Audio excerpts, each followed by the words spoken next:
अस्सलाम वालेकुम दोस्तों, आज मैं आपके लिए एक बहुत ही कमाल की, बहुत ही ज़बरदस्त रेसिपी लाई हूँ। आज मैं आपको एक ऐसी रेसिपी बताऊँगी, यकीन मानिए खाने वालों को बस मज़ा ही आ जाना है। आज तो मैं आप लोगों के लिए बहुत ही दिलचस्प रेसिपी लाई हूँ। सरसों का साग गोश्त बनाने की, इतना खुशबूदार, इतना ज़ायकेदार साग गोश्त बनेगा कि आपने आज से पहले कभी नहीं खाया होगा। दिखने में ही इतना लाजवाब है, तो खाने में सोचिए कितना लज़ीज़ होगा, आपकी सोच से भी ज़्यादा। तो चलिए रेसिपी देख लेते हैं। इसके लिए मैंने सबसे पहले हस्ब ज़रूरत ऑयल लिया, तकरीबन 3/4 कप ऑयल है। इसमें एक मीडियम साइज़ की मैंने प्याज शामिल की है। साथ ही में 1 टीस्पून ज़ीरा इसमें शामिल कर देंगे, 2 टेबल स्पून भर के पिसा हुआ लहसुन अदरक का पेस्ट इसमें जाएगा। तो अब इन सारी चीज़ों को अच्छी तरह फ्राई करेंगे। जब प्याज का हल्का सा गुलाबी कलर आना शुरू हो जाएगा, तब आपने इसमें पिसा हुआ लहसुन अदरक का पेस्ट शामिल करना है। तो यहाँ पर लहसुन अदरक के पेस्ट को भी हमने मज़ीद फ्राई करना है कुछ देर तक। तो यहाँ आप देख सकते हैं बड़ी बेहतरीन सी खुशबू आने लगी है। अब इसमें गोश्त हमने शामिल करना है। मैंने यहाँ पर आधा किलो गोश्त लिया है हड्डी के साथ। आधा किलो बीफ का गोश्त है ये, आप चाहें तो मटन के साथ भी बना सकते हैं। तो बस अब इसे भी अच्छी तरह से हमने फ्राई करना है। गोश्त को इतनी देर तक फ्राई करेंगे कि गोश्त का कलर चेंज हो जाए। गैस का फ्लेम हमने हाई रखना है। हाई फ्लेम पर अच्छी तरह से गोश्त को फ्राई करते जाना है। तो ये स्टेप ज़रूर कीजिएगा। इससे ये होता है कि गोश्त की एक अपनी जो स्मेल होती है वो ख़त्म हो जाती है। और लहसुन अदरक के पेस्ट के साथ जब हम इसे फ्राई करते हैं तो बड़ा बेहतरीन जायका आता है। अब मैंने यहाँ पर 2 मीडियम साइज़ के टमाटर लिए थे, टमाटर इसमें ऐड कर दिए हैं। इसे भी अच्छी तरह मिला लेंगे। तो मैं यहाँ पर प्रेशर कुकर का यूज़ कर रही हूँ ताकि सालन हमारा जल्दी से बन जाए, क्योंकि गोश्त और साग दोनों को गलाने में टाइम ज़्यादा लगता है। अब इसमें नमक हस्ब ज़रूरत ऐड किया है 1 टीस्पून, हाफ़ टी स्पून हल्दी पाउडर और 1 टेबल स्पून भर के धनिया पाउडर, हाफ़ टेबल स्पून पिसा हुआ ज़ीरा इसमें ऐड किया है। कुटी हुई लाल मिर्च जाएगी 1 टेबल स्पून। तो ये मसाले हमने इसमें ऐड कर दिए हैं। अब इन्हें अच्छी तरह से हम मिक्स करेंगे। मसालों को कुछ सेकंड्स तक हमने अच्छी तरह से भून लेना है। इससे ये होता है कि मसालों का जो कच्चापन होता है वो ख़त्म हो जाता है और मसालों का फ्लेवर बहुत ही अच्छा सा आता है निकल के। अब इसमें हस्ब ज़रूरत मैं पानी ऐड करूँगी, इतना पानी डाल रही हूँ कि गोश्त इसमें अच्छी तरह से गल जाए। तो आपने भी अपने प्रेशर कुकर के हिसाब से पानी एडजस्ट कर लेना है। अगर आप नॉर्मल बर्तन में बना रहे हैं तो फिर आप पानी थोड़ा ज़्यादा डालिएगा, इतना कि गोश्त इसमें अच्छी तरह से गल जाए। तो चलिए इसे प्रेशर लगा देते हैं 15 मिनट के लिए। 15 मिनट के बाद फिर मैं आपको दिखाती हूँ, क्योंकि गोश्त को हमने फुल नहीं गलाना है। यहाँ पर हमने गोश्त को 75% ही कुक करना है। तो बस आप यहाँ देख सकते हैं, इसमें काफ़ी ज़्यादा पानी भी दिख रहा है और गोश्त में भी काफ़ी ज़्यादा कसर मौजूद है, क्योंकि सिर्फ 15 मिनट ही मैंने इसे पकाया है। तो बाकी जो है हम इसे पकाएंगे साग के साथ। तो यहाँ पर मैंने 1 किलो सरसों का साग लिया था और मैंने इसे इस तरह से एकदम बारीक काट के लिया है। पहले अच्छी तरह से वॉश कीजिएगा और इसके बाद ही आपने इसकी कटिंग करनी है, क्योंकि साग की जो खुशबू होती है काटने के बाद जब इसे धोया जाता है तो फिर इसके जितने भी फ्लेवर होते हैं वो सब पानी के साथ निकल जाते हैं।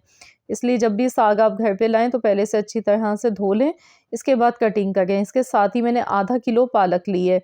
पालक को भी मैंने इस तरह से एकदम बारीक काट के लिया, अच्छी तरह से वॉश कर लिया था। तो इसमें पालक भी शामिल कर दी और बस अब हम इसमें मिक्स कर लेंगे एक बार इसे और इसके बाद फिर हमने इसे प्रेशर लगाना है। तो यहाँ पर जो मैं इसे प्रेशर लगाऊंगी, बहुत ज़्यादा हाई फ्लेम पर मैं इसे नहीं पकाऊंगी। सरसों का साग पकने में थोड़ा सा टाइम ज़्यादा लेता है, पालक तो मिनटों में फ़ौरन से पक जाती है। तो यहाँ पर देखिए इसे मैंने अच्छी तरह से मिला लिया। तो अभी बहुत ज़्यादा दिखने में लग रहा है, जैसे ही स्टीम इसे लगती है तो ये बहुत थोड़ा सा हो जाता है। तो चलिए हम इसे प्रेशर लगा लेते हैं तकरीबन 10 मिनट के लिए। 10 से 12 मिनट के लिए हमने प्रेशर लगाना है। तो यहाँ पर टोटल 10 से 12 मिनट हो गए हैं। तो चलिए हम देख लेते हैं। माशाल्लाह इतनी बेहतरीन इसकी खुशबू आ गई है, ये देखिए। अब इसमें पानी लेकिन आपको बहुत ज़्यादा दिखने में लग रहा होगा, पानी इसमें काफ़ी मौजूद है। गैस का फ्लेम हाई करेंगे। अब हमने क्या करना है कि इसका पानी हमने सारा ये सुखाना है, इसे ड्राई करना है अच्छी तरह से, ताकि इसकी भुनाई हो सके। इतना पकाएंगे कि जब तक कि इसमें से ऑयल अलग से सेपरेट नहीं हो जाता है, हमने इतनी देर तक पकाना है। तो 5 से 6 मिनट लगेंगे। गैस का फ्लेम मैंने हाई कर दिया है। इस तरह से हल्का सा हमने इसे चम्मच से मैश भी कर लेना है। इसके साथ ही खुशबू के लिए इसमें हम डालेंगे कसूरी मेथी। मैंने यहाँ पर 2 बड़े चम्मच यानी कि 2 टेबल स्पून भर के कसूरी मेथी लिए, ये इसमें ऐड कर दी। आप चाहें तो इसमें फ्रेश मेथी भी डाल सकते हैं, तो 1 गड्डी मेथी की इसमें यूज़ कर सकते हैं। आधा पाव के करीब आप मेथी इसमें डाल सकते हैं, इससे बहुत अच्छी सी खुशबू आती है। बस इसे अच्छी तरह से देखिए मैंने मिक्स कर लिया है। तो हाई फ्लेम पर मैं इसे पकाऊंगी जब तक कि ऑयल इसका अलग से सेपरेट नहीं हो जाता है, तब तक हमने इसे अच्छी तरह से पकाते जाना है।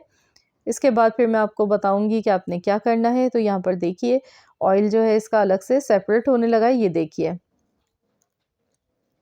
माशाल्लाह। देखिए कितना ज़बरदस्त दिखने में ये लग रहा है। ये देखिए लुक आप चेक कीजिए। अब हमने क्या करना है, इसमें पिसा हुआ गरम मसाला पाउडर ऐड करना है। 1 टेबल स्पून भर के पिसा हुआ गरम मसाला पाउडर डाल देंगे। इससे बहुत ही चार चाँद लग जाएंगे हमारी रेसिपी को, खुशबू बहुत ज़बरदस्त आएगी।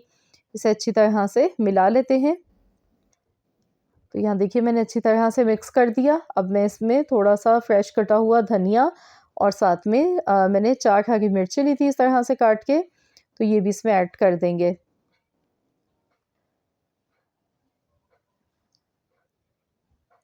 तो यहाँ इसे अब अच्छी तरह से मिलाएँगे।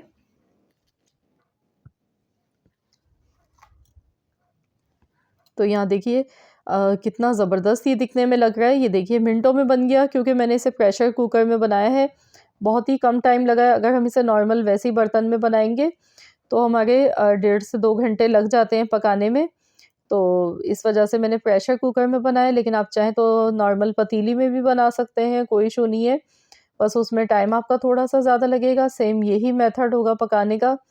तो आप देख सकते हैं दिखने में कितना ज़बरदस्त ही लग रहा है। वाक़ई में माशाल्लाह से ये बहुत ही बेहतरीन बन के तैयार हुआ था। तो चलिए गैस का फ्लेम बंद कर देंगे। अब हम इसे डिश आउट कर लेते हैं। आपको मैं डिश आउट करके दिखाती हूँ। तो आप देख सकते हैं मैंने डिश आउट कर लिया है। माशाल्लाह अल्हम्दुलिल्लाह बहुत ही खुशबूदार, बहुत ही ज़्यादा जायकेदार सरसों का साग गोश्त की ये रेसिपी है। जो भी खाएगा ना बस खाता ही रह जाएगा। यकीन मानिए आप लोगों को मज़ा आ जाएगा। सर्दियों का मौसम एंजॉय करना है तो ये रेसिपी आप लोग ज़रूर ट्राई कीजिएगा और मुझे अपना फीडबैक भी दीजिएगा। मुझे कमेंट्स में बताइएगा आप सबको कैसी लगी है मेरी आज की ये रेसिपी। आई होप कि आप सबको आज की ये रेसिपी पसंद आई होगी। अगर रेसिपी अच्छी लगी है तो वीडियो को लाइक कर दें, शेयर कर दें। चैनल पर अगर आप मेरे नए हैं, आपने अब तक मेरे चैनल को सब्सक्राइब नहीं किया है, तो मेरी आपसे एक छोटी सी रिक्वेस्ट है कि चैनल को भी ज़रूर सब्सक्राइब कर लीजिएगा और साथ ही में दिए गए बेल आइकन को प्रेस कर दीजिएगा। तो मिलते हैं इंशाअल्लाह ताला एक और नई रेसिपी के साथ। तो जब तक के लिए अल्लाह हाफ़िज़।